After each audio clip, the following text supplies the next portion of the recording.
Muy bien, comenzamos ahora con el capítulo 17 y también seguiremos con el capítulo 18. Gracias por sumarte a esta modesta aventura de lectura. El capítulo 17 se titula Comienzan los milagros. Mientras cada día descubríamos nuevas cosas para hacer, nos llegó la noticia de que debíamos ir a Lusaka, pues autoridades de la Asociación General deseaban conocernos y charlar acerca de lo que habíamos encontrado en Yucca.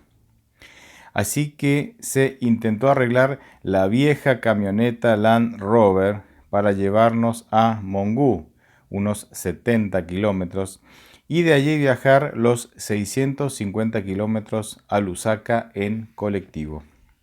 Mi esposo no daba abasto con las tareas que había que hacer. Debía arreglar la camioneta y renovar el quirófano, que era más bien un depósito sucio y lleno de ratas, murciélagos y hasta hormigas termitas, que se habían tornado una prioridad la tarea de destruirlas, todas esas plagas. Por supuesto, la atención a los pacientes que se habían enterado de que había llegado un doctor, Mukua, según el idioma nativo, que significa hombre blanco, le absorbía gran parte de su precioso tiempo. Doctor Mangold, la voz de Gilbert sonaba apremiante. Buen día, Gilbert, saludó Gerald, mi esposo. ¿Qué pasa? La bomba de agua no funciona, anunció en un tono desesperado el ayudante de mantenimiento. La cuadrilla de ese servicio constaba de 4 integrantes, de los cuales Gilbert era el vocero. Tomando sus llaves, de todos tamaños, y se dirigieron junto a Gerald al lugar cercano al río donde había una pequeña habitación que contenía la bomba. Esta extraía el agua del río y la enviaba a un tanque enorme a mitad de camino entre el río y el hospital. Cuando se llenaba el tanque, la ordenanza corría y desconectaba la electricidad. Eso sucedía 1 o 2 veces al día. Pero esta vez la bomba no succionaba el precioso líquido y sin agua se paralizaba el hospital. Las montañas de ropa de cama esperaban ser lavadas, los pisos y los baños ni qué hablar, y siendo la época de sequía, el césped y las escasas flores debían ser regadas a diario. Gerald tenía habilidades manuales adquiridas y heredadas de su padre, que aparte de ser radiólogo en un sanatorio en Argentina, era muy habilidoso y sabía hacer de todo, desde construcción de casas hasta arreglos de todo tipo. Así que esta experiencia previa le vino muy bien al enfrentar cada día algún desafío a su ingenio e inventiva. Luego de investigar un poco el sistema de la bomba, Gerald echó mano a una llave y comenzó a ajustar una tuerca. Felizmente, al conectar el interruptor, la bomba pudo arrancar nuevamente, pero los caños perdían agua, y al parecer la misma bomba estaba perdiendo, así que había que reemplazarla urgentemente. Un elemento más para la larga lista de compras que veníamos preparando desde el primer día. Mientras tanto, la camioneta Land Rover comenzó a echar humo por el caño de escape, la señal de que ya se la podía usar nuevamente. Armados los bolsos, dejamos a Mosés encargado de la casa y las mascotas, y a las 6 de la mañana del día siguiente estábamos frente al hospital, listos para partir hacia Lusaka. El viaje por los arenales no distaba de ser algo muy pintoresco. Yo viajaba al lado de Martín, el chofer, y del lado de la ventanilla, sosteniendo la puerta con una soguita, viajaba Gillian. Los vaivenes eran tantos o tales que muchas veces me tomaba de la falda de Gillian y de cuanto fuera firme, pues sentía que volaba por el aire.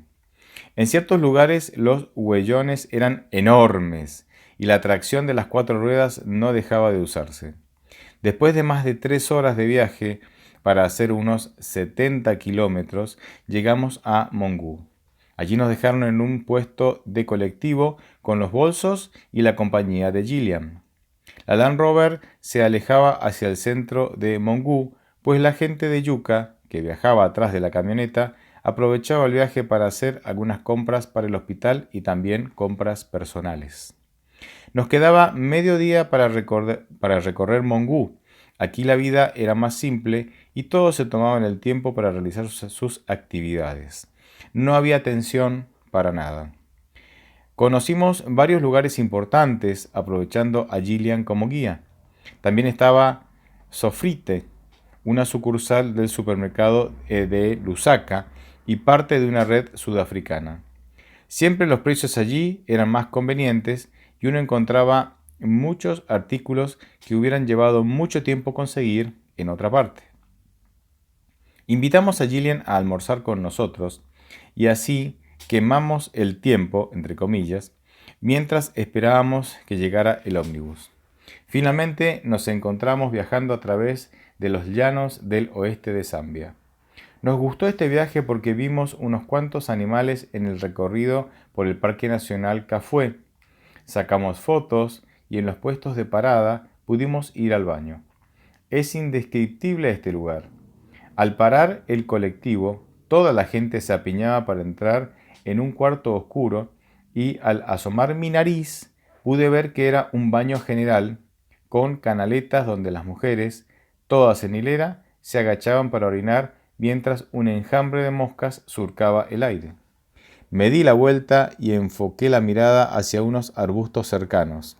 Me di prisa, pues el tiempo no abundaba, y agradecida pude disfrutar de un momento de privacidad, oculta en medio del follaje, además de inspirar o de aspirar aire puro. Sin demora me reuní con mi esposo, que había pasado por una experiencia similar. Estábamos adaptándonos al mejor estilo africano. Continuamos el viaje y llegamos al anochecer a Lusaka. Una buena ruta asfaltada hizo más cómodo el viaje, permitiéndonos tomar alguna siesta corta de vez en cuando. Compartimos los sándwiches de pan integral con Gillian, que aceptó de buena gana introducir su mano en la conservadora portátil hasta que todos, entre risas y anécdotas, terminamos con la cena. Para comprender mejor lo que es la distancia entre la capital, Lusaka, y Yuka, les explico que había unos 650 kilómetros de asfalto hasta Mongú, que a su vez es la capital de la provincia del oeste, y desde Mongú hasta Yuka había 50 kilómetros de planicie que se hacen 70 kilómetros por las vueltas que se dan para evitar los pozos.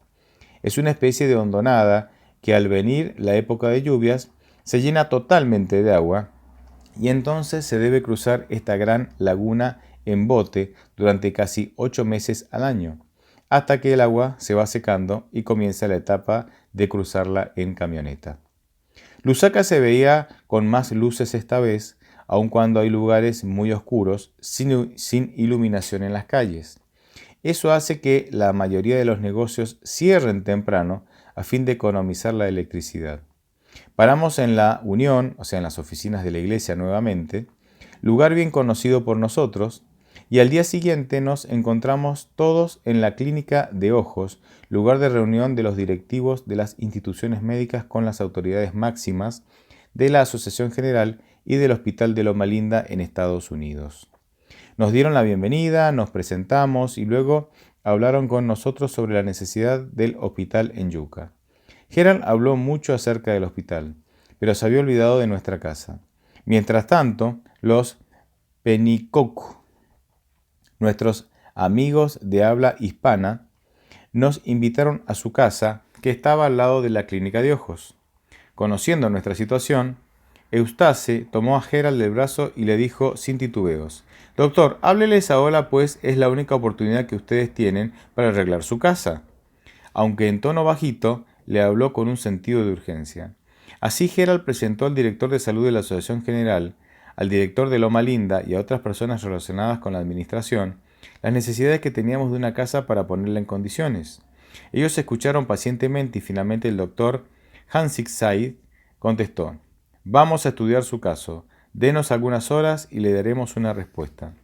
Eustace y Cecia, su esposa, nos animaban y oraban para que esto se solucionara lo antes posible. «Doctor y señora Jolie», comenzó llamándonos Eustace, «vengan que tenemos algo para decirles». Todavía me parece escucharlo hablar, Hemos decidido venderles nuestra camioneta Toyota Hilux, nos dijo con una sonrisa. Ya se la pueden llevar de vuelta a Yucca mañana mismo, añadió con seguridad. Nos habían pasado el dato de que como misioneros teníamos una regalía de un préstamo para comprar un vehículo personal, pero nos habían dicho que había que ir a buscarla a Durban, Sudáfrica. Eso implicaba mucho dinero, del que no disponíamos, y de mucho papeleo, más un precioso tiempo del que, con tanto por hacer, tampoco disponíamos. Pero ahora todo eso se iba a evitar. Si podíamos comprar la camioneta de Eustace, eso sería maravilloso. ¿Qué? Nos miramos con Gerald. No puede ser, exclamamos vez tras vez. ¿Y ustedes con qué se van a mover?, le respondimos. Ah, no se preocupen, contestó. Aquí tenemos vehículos del hospital nuevecitos y además ya encargamos otro más nuevo para nosotros. No es que tengamos apuro por vender nuestra camioneta, pero vemos que ustedes la necesitan más que nosotros, terminó diciendo Eustace. Vengan y sentémonos para hacer las cuentas, dijo para terminar el trato más rápidamente. Bueno, atinó a decir mi esposo, apenas creyendo esta milagrosa decisión por parte de nuestros recientes amigos. Estábamos en las manos de Dios, y Él estaba proveyendo más de lo que esperábamos recibir. La gran obra estaba en sus manos, y nuestros ojos se abrían cada vez más grandes al ver las maravillas de las cuales seríamos los mayores beneficiarios. Gerald trató de arreglar la transición con un mini crédito, más lo que nos daba la división. De ese modo nos cerraban los números para poder adquirir la flamante camioneta. Era un modelo 94, pero en excelente estado. Nadie imaginaba de cuánta utilidad sería semejante tesoro en medio de las arenas desérticas de Zambia. Doctor Mangold, apremió la secretaria del grupo proveniente de Estados Unidos. Por favor, lo estamos llamando para una reunión junto con su esposa. Rápidamente acudimos a una salita de reuniones y allí nos comunicó el doctor Hansaid el acuerdo de ayudarnos a renovar nuestra casa. Nos daban allí mismo una cantidad de dinero suficiente para comprar los materiales y comenzar la renovación de la vivienda. Además, apareció el doctor Llaguno, quien nos entregó personalmente una donación para renovar la sala de cirugía. Les agradecimos con lágrimas de gozo y el corazón rebosante, ya imaginando los resultados de toda esa bondad hecha realidad. El rompecabezas estaba armado. Con la camioneta y el dinero en mano, hicimos cuentas y con la lista ya preparada, nos dirigimos al centro para comenzar a comprar e ir cargando el vehículo. Esa mañana me quedé en la Unión, pues necesitaba comunicarme con la familia. Tomé la laptop, es decir, la computadora, y me dirigí a las oficinas. Una secretaria muy amable me cedió una mesa y una silla, y allí pude conectarme con mis hijos y mis padres. ¡Cuánta alegría me embargaba! Tanto tiempo tantas cosas para contarles. Un milagro se sucedía al otro. Mientras tanto, mi esposo con Gillian había ido a comprar materiales de construcción, pinturas, cajas con planchas de plástico para el piso, cemento, pegamento, cerámicas para pisos y baños, más herramientas para el hospital, etc. Sin darse cuenta, y al ser novato con este tipo de camioneta, mi esposo dejó las puertas delanteras sin cerrojo. Súbitamente vio que alguien salía corriendo con la valijita de la computadora, pero sin esta, pues yo la estaba usando en las oficinas de la Unión. ¡Un ladrón! ¡Un ladrón!, gritó sin éxito, pues ya el bribón había desaparecido. Allí teníamos nuestros pasaportes, la tarjeta de crédito, el permiso de trabajo y documentos en general. Y algo de dinero, pero no los papeles del auto, que estaban en la guantera. Mi esposo tuvo su bautismo de fuego con esto. Ya aprenderíamos ambos a no ser tan confiados. Dimos aviso de la pérdida a la Unión, o sea, en las oficinas de la Unión, y seguimos con los planes de volver a Yucca. Ya todo podría arreglarse sin mayores inconvenientes. Igualmente, ya poseíamos los documentos como ciudadanos de Zambia, que gracias a Dios no habían estado en aquella valija. Esa noche, previo al viaje, casi no pudimos dormir. Habían sucedido demasiadas cosas juntas, mostrando Dios nuevamente su gran amor y nuestra emoción era enorme. Nuestras mentes elevaban constantemente oraciones al Señor, dando gracias por tantas maravillas obradas ese día. Capítulo 18. Manos a la obra. Siempre he considerado al Señor como autor de numerosos milagros, pero nunca pensé que ellos iban a ser tan palpables y que además nosotros formaríamos parte de ellos. Esa mañana nos alistamos tempranito para desayunar y despedirnos de Cecia y Eustace, nuestros amigos incondicionales. Con la nueva camioneta que ellos nos facilitaron, las cosas cambiaron mucho. Era un vehículo fuerte y en buenas condiciones que Dios había preparado para que acarreáramos muchas cosas a través de la selva, los desiertos y el río Zambeze. «Buen viaje, doctor», dijo Eustace antes de salir. «¿No le parece que la camioneta está muy cargada?» «Oh, no, está de lujo», contestó mi esposo, sintiendo un gran entusiasmo por el viaje. Luego oramos, nos abrazamos y partimos hacia Yucca. Nos sentíamos entusiasmados y felices al poder llevar esa carga preciosa. Teníamos grandes esperanzas de terminar pronto los arreglos y así dejar la casa en condiciones para recibir visitas de cualquier lado. Habilitamos los asientos traseros para acomodar la preciosa carga y aprovechamos casi cada espacio libre, pues Gillian no vendría con nosotros. Atravesamos el parque Cafué, donde vimos hermosos animales en estado salvaje. Tomamos fotos como siempre, pues era extraordinaria tanta belleza natural. Dejamos atrás Mongú y ahora venía la parte más difícil, que era recorrer el camino del desierto a lo largo de la gran planicie entre Mongú y Calabo. Manejar sobre asfalto era una cosa, otra iba a ser maniobrar en la arena. Después de observar a los choferes hacerlo con gran dificultad, teníamos una gran incógnita en cuanto a cómo nos iría en nuestra primera experiencia en esta clase de terreno. De tanto en tanto veíamos trozos enormes de cemento que habrían sido restos de puentes. Era evidente que se había intentado armar una ruta con puentes, pero la corriente de agua había sido tan fuerte que no habían demorado en derrumbarse. Pensábamos con mi esposo que a menos que una empresa experta en ganar tierra del mar viniera a intentar construir semejante proyecto, eso sería difícil o casi imposible. Gerald era un gran chofer, pero creo que con esta experiencia se volvió todo un experto en caminos difíciles de sortear.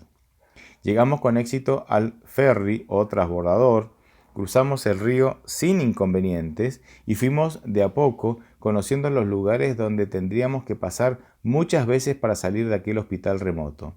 Atravesamos sin problema todo el camino y cuando llegamos a un lugar donde comenzaban los árboles, notamos que había gente con palas y máquinas formando un camino. ¿Sería posible que iban a asfaltar por esos lados?